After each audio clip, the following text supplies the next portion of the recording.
हाँ जी, वेलकम है आपका क्रिएशन नर्सिंग क्लासेस में। आज के सेशन में हम डिस्कस करेंगे डिजीज साइकिल के बारे में। तो डिजीज साइकिल यानी कि जो एक इंडिविजुअल है उसके अंदर कोई बीमारी किस तरह से फैलती है। तो जो एक बीमारी का फैलना है वो होता है कोजेटिव एजेंट के द्वारा। कोजेटिव एजेंट मतलब जो बीमारी को फैलाता है, जैसे कि कोजेटिव एजेंट में माइक्रो ऑर्गेनिजम्स हो सकते हैं। वो ये जो माइक्रो ऑर्गेनिजम्स हैं ह्यूमन की बॉडी के अंदर क्या करेंगे, एंटर करेंगे। तो एंटर करने के बहुत सारे वेज होते हैं। बाय इन्फेक्शियस कोई भी चीज़ है उसके द्वारा कर सकते हैं, सॉइल के थ्रू कर सकते हैं, एयर के थ्रू कर सकते हैं, फूड के थ्रू, वाटर। तो बहुत सारे क्या हैं एजेंट है जिसके द्वारा ये माइक्रो ऑर्गेनिज्म जो ह्यूमन बॉडी है जिसे कि होस्ट बोला जाता है, होस्ट के अंदर एंटर करते हैं। तो जैसे ही ये माइक्रो ऑर्गेनिज्म बाहर एनवायरनमेंट से होस्ट के अंदर एंटर किए उसके बाद ये बॉडी में जाके क्या करेंगे, मल्टीप्लिकेशन करेंगे। तो यहाँ से शुरू होती है डिजीज साइकिल की प्रोसेस। तो इस प्रोसेस के 6 स्टेप्स रहते हैं। तो जो डिजीज साइकिल है उसके टोटल कितने 6 स्टेजेस होती हैं या स्टेप बोल सकते हैं कि 6 इसके स्टेप होते हैं। जिसमें फर्स्ट वन होता है अपना इंक्यूबेशन पीरियड। तो फर्स्ट वन है इंक्यूबेशन। इंक्यूबेशन का मतलब होता है कि बाहर एनवायरनमेंट से माइक्रो ऑर्गेनिज्म बॉडी के अंदर एंटर हुआ, एंटर होने के बाद जो तक वो अपना फर्स्ट साइन या सिम्टम शो ना कर दे तो वो कहलाएगा इंक्यूबेशन पीरियड। तो इंक्यूबेशन पीरियड कुछ डेज से लेकर कुछ मंथ तक का भी हो सकता है। तो इंक्यूबेशन पीरियड का मतलब जैसे ही माइक्रो ऑर्गेनिज्म बॉडी के अंदर एंटर हुआ, एंटर होने के बाद उस वो क्या करेगा, बॉडी के अंदर मल्टीप्लिकेशन करेगा। तो अब ये डिपेंड करता है जो ह्यूमन है उसकी इम्यूनिटी पावर कैसी है, उसका लाइफस्टाइल कैसा है, न्यूट्रिशन कैसा है। तो अगर तो उसकी जो लाइफस्टाइल है, इम्यूनिटी है, ये अच्छी है तब तो क्या है माइक्रो ऑर्गेनिज्म को ग्रोथ करने में टाइम लगेगा।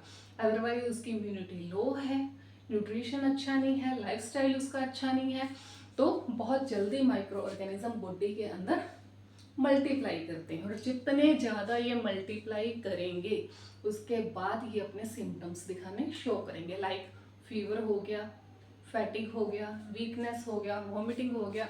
तो ये सारे क्या है, सिम्टम्स हैं। तो इंक्यूबेशन पीरियड फर्स्ट स्टेप रहता है डिजीज साइकिल का, जिसमें क्या होता है माइक्रो ऑर्गेनिज्म बॉडी में एंटर करेगा और मल्टीप्लाई करेगा तब तक जब तक कि अपना जो फर्स्ट सिम्टम्स है वो अपीयर ना हो जाएगा, तो वो कहलाएगा इंक्यूबेशन पीरियड। आफ्टर दैट आता है प्रोडॉर्मल। प्रोडॉर्मल स्टेज आती है या पीरियड आता है। प्रोडॉर्मल जो स्टेज है कि बहुत ही शॉर्ट जो है स्टेज रहती है, लगभग 1 to 4 डेज की ये क्या है स्टेज होती है। प्रोडॉर्मल स्टेज 1 से 4 दिन की होती है।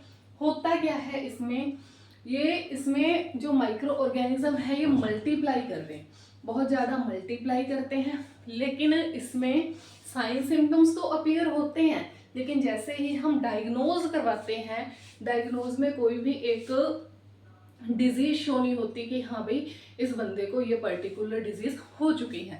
यानी कि प्रोडॉर्मल जो स्टेज है इसमें हम कंफर्म नहीं कर सकते कि इस बंदे को कौन सी डिजीज हुई है, लेकिन इसमें जो साइन सिम्टम्स हैं वो सारे के सारे अपीयर्स हो जाते हैं। इसके बाद आता है फास्टिगम।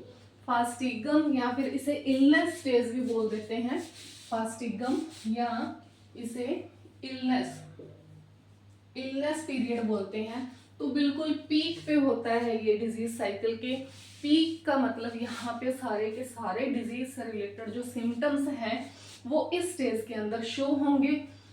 जैसे ही उस बंदे का डायग्नोज किया जाएगा या स्क्रीनिंग की जाएगी तो उसमें हमें डिजीज का पता चल जाता है।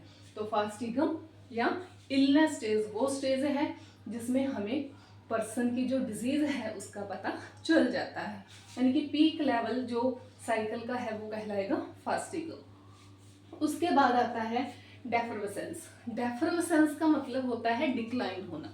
डिक्लाइन का मतलब इसमें क्या होगा, जो होस्ट की इम्यूनिटी है यानी कि उसका जो डिफेंस मैकेनिज्म है अब वो वर्क करना शुरू कर देता है। यानी कि बॉडी के अंदर जो एंटीबॉडीज थी उन्होंने क्या किया, जो माइक्रो ऑर्गेनिज्म आए हैं, एंटीजन बाहर से आए हैं, उनके अगेंस्ट काम करना शुरू कर दिया। तो वो होता है डेफरेंस के अंदर। तो इसमें क्या होगा, होस्ट की जो डिफेंस मैकेनिज्म है वो अपने पीक लेवल पे काम करना शुरू कर देता है और जो साइन सिम्टम्स है वो डिक्लाइन होने शुरू हो जाते हैं, यानी कि साइन सिम्टम्स कम होने शुरू हो जाते हैं। साइन सिम्टम्स का कम होने का मतलब है कि जो डिजीज है वो डिक्लाइन हो रही है। इसके बाद आता है कन्वेल्सेंस। कन्वेल्सेंस वो पीरियड है जिसमें जो ह्यूमन है वो फास्ट रिकवरी करता है, क्योंकि जो डेफरेंस था, डेफरेंस में क्या हुआ, पर्सन ने इन्फेक्शन के अगेंस्ट उसके डिफेंस मैकेनिज्म ने वर्क करना शुरू कर दिया। जब डिफेंस मैकेनिज्म ने वर्क करना शुरू किया तो उसकी इम्यूनिटी क्या है, इंक्रीज हुई। इम्यूनिटी यहाँ इंक्रीज हुई तो पर्सन की रिकवरी अब क्या होगी, फास्ट होगी। तो कन्वल्सेंस के अंदर क्या होता है, पर्सन की जो रिकवरी है वो बहुत ज़्यादा फास्ट हो जाती है। लास्ट आता है डिफेक्शन। डिफेक्शन लास्ट स्टेज है डिजीज साइकिल की। इसमें क्या रहता है, जो पर्सन है वो अपनी प्री इलनेस स्टेज में वापस पहुंच जाता है, यानी कि पर्सन अब उस डिजीज से बाहर निकल चुका है, ठीक हो जाता है। तो ये थे 6 स्टेजेस या पीरियड किसके, डिजीज साइकिल के। तो उम्मीद है आपको हमारा आज का कंटेंट अच्छा लगा होगा। Thank you so much.